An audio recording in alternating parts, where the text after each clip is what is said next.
Good morning, dear students. I am Ms. Navida Sheikh from Brahan Mumbai Mahanagar Palika MCGM virtual class. I welcome all my dear students to another and interesting session. In today's session, we'll be learning something new and interesting from a science textbook. So let's get started.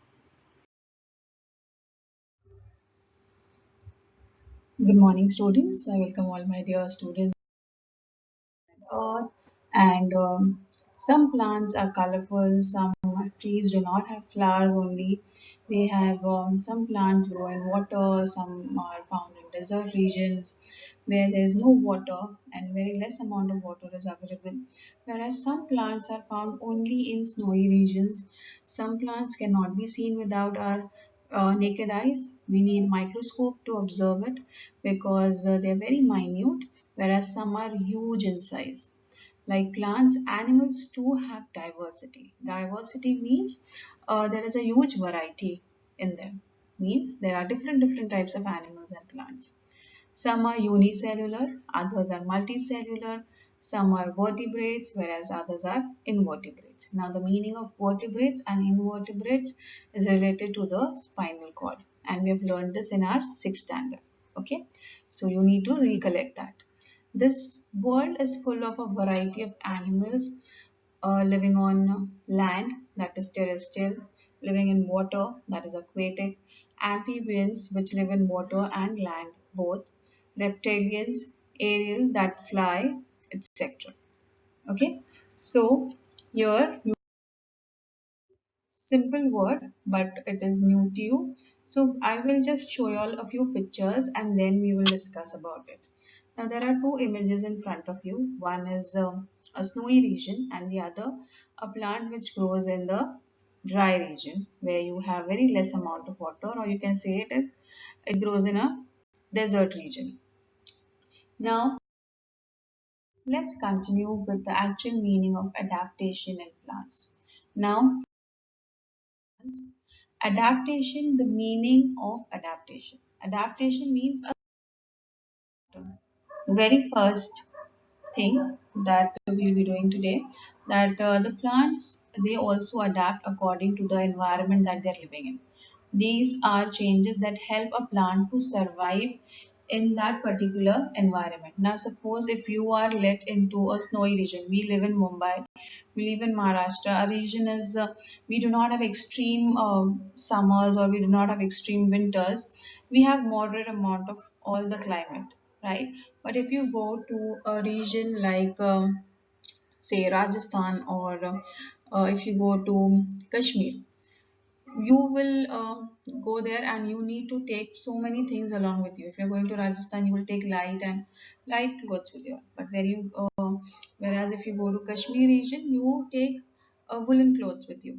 Why? Because we need to adjust to that environment. But plants and animals cannot carry such things with them. So what do they do is there is an over a period of time they adapt themselves in order to stay in that particular environment.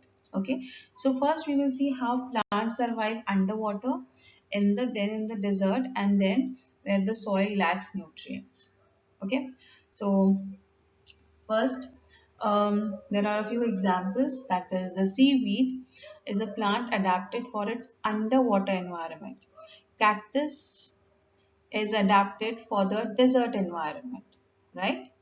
Then we have Venus flytrap plant that is adapted for living in soil that doesn't provide enough nutrients. Okay, so we'll be learning about all this in detail.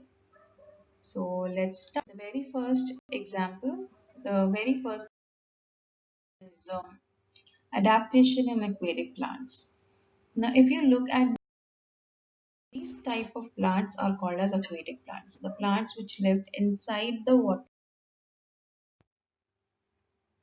Okay, so in the last slide, we have seen a few categories of aquatic plants. Now, how have they adapted to their environment and how are they different from the terrestrial plants that are there?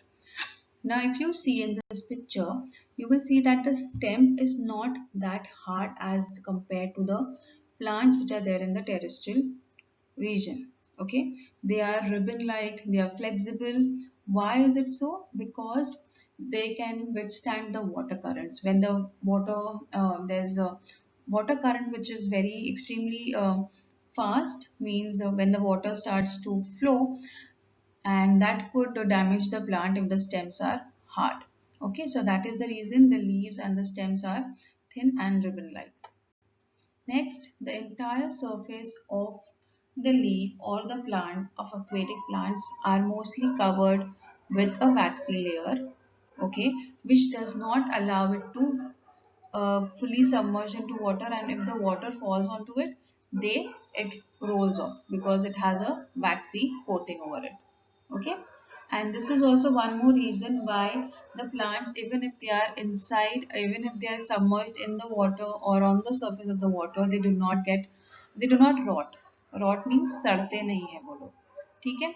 Why? Because of this layer that they have. Next is, how do they keep floating? Because if you put something, it tends to go inside the water, but these plants float. How are they able to float? Because they have air space. Okay, so in aquatic plants, we have to remember that they have adapted themselves to live in fresh water as well as salt water.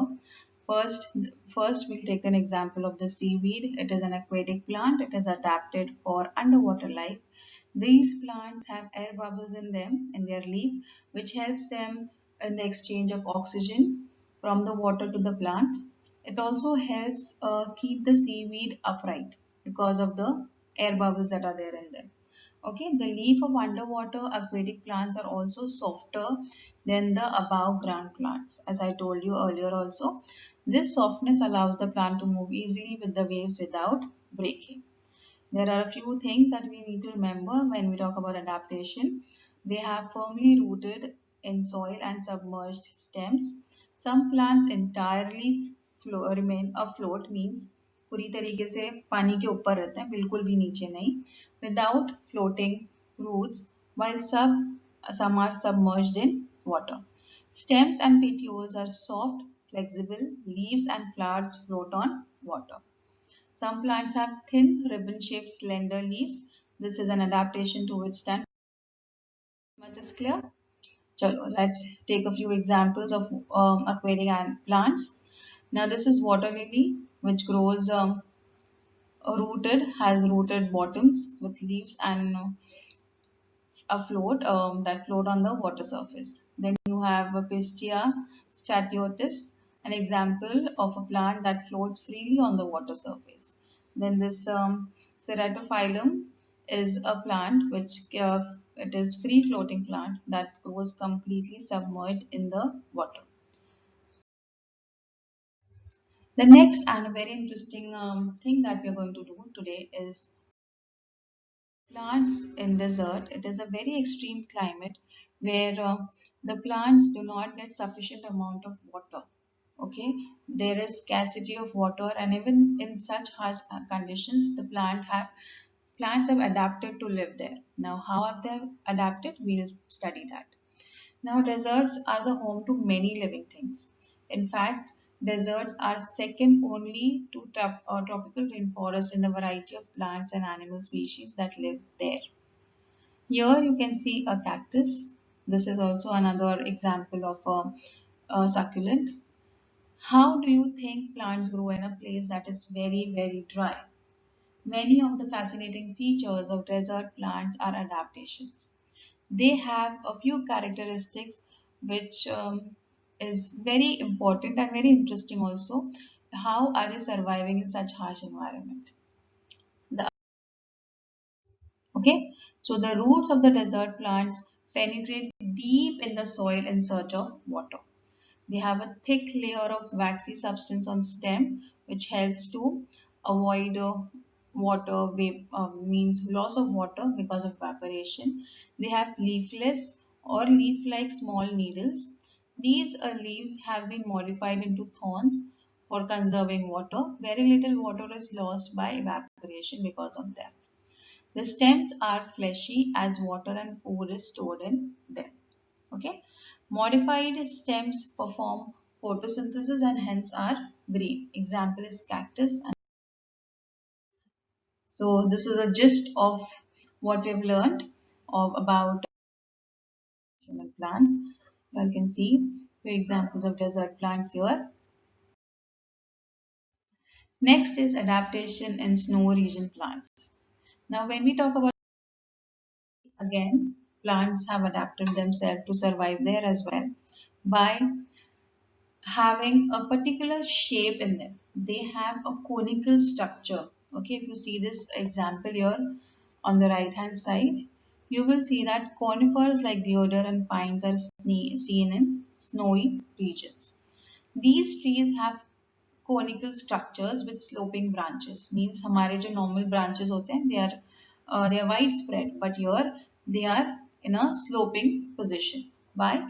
Because when the snow falls, it doesn't settle over it, it falls off. Okay, so due to heavy snowfall and extreme cold weather, such adaptations are seen. The conical shape prevents accumulation of snow on the tree. The next one is adaptation of plants in forest. Okay, so how have they adapted themselves? Let's see. All the plants compete for sunlight because there are so many plants and everybody wants sunlight. So they grow tall. These trees grow tall to capture the sunlight. And here you can see in this picture how tall the trees are growing because the lower region is very, they do not have, it is in complete darkness over there. And we all have learned that sunlight is important for plants, and in order to get sunlight they grow tall. Okay, next, a diverse variety of plant, trees, herbs, shrubs are seen in the forest. Means you have different levels of plants over there.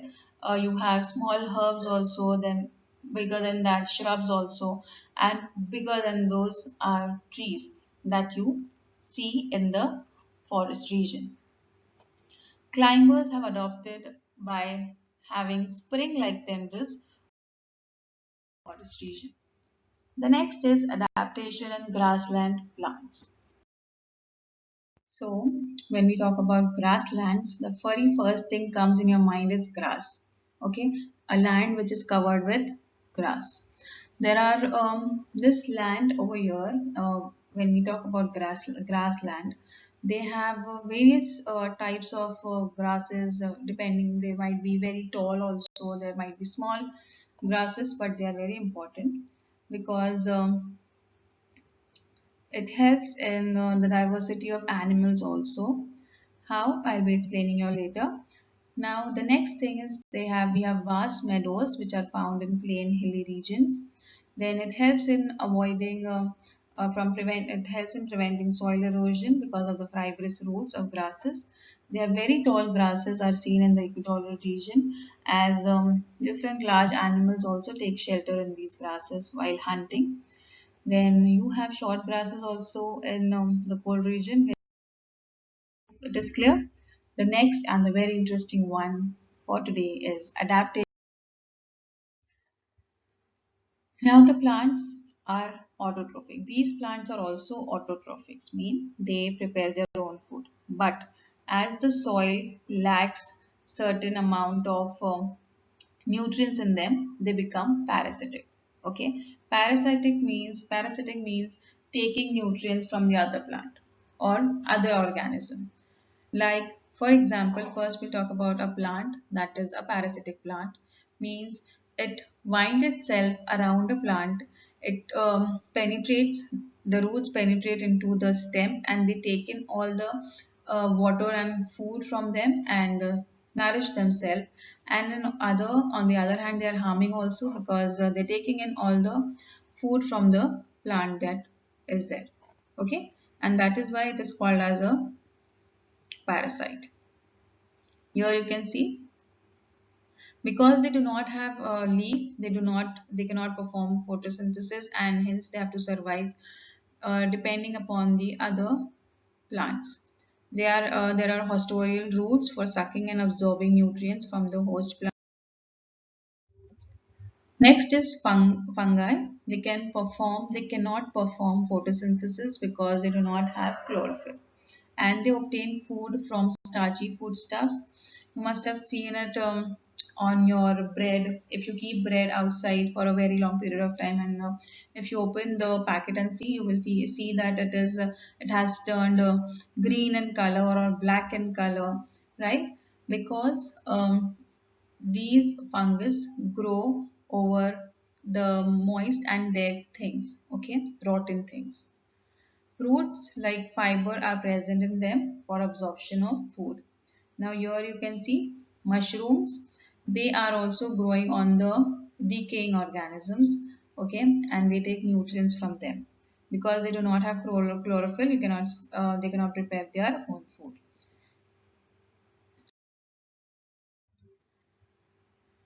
Plants like Drosera, that is sundew plant, Venus flytrap, pitcher plant, etc. They consume insects to fulfill their need for nitrogen.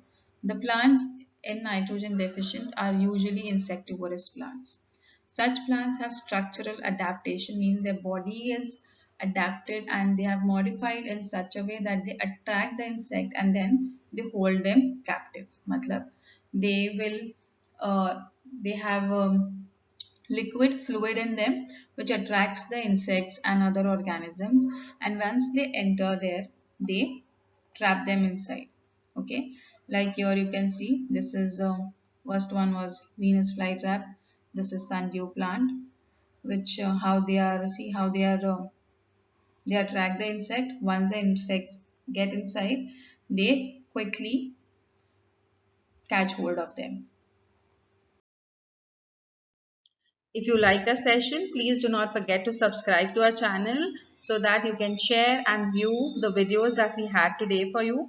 And please do not forget to hit the bell icon so that you remain updated with all the latest videos that we'll be making for our dear students. This session was quite useful to you. In the next coming period, we'll learn something new and interesting. Till then, thank you.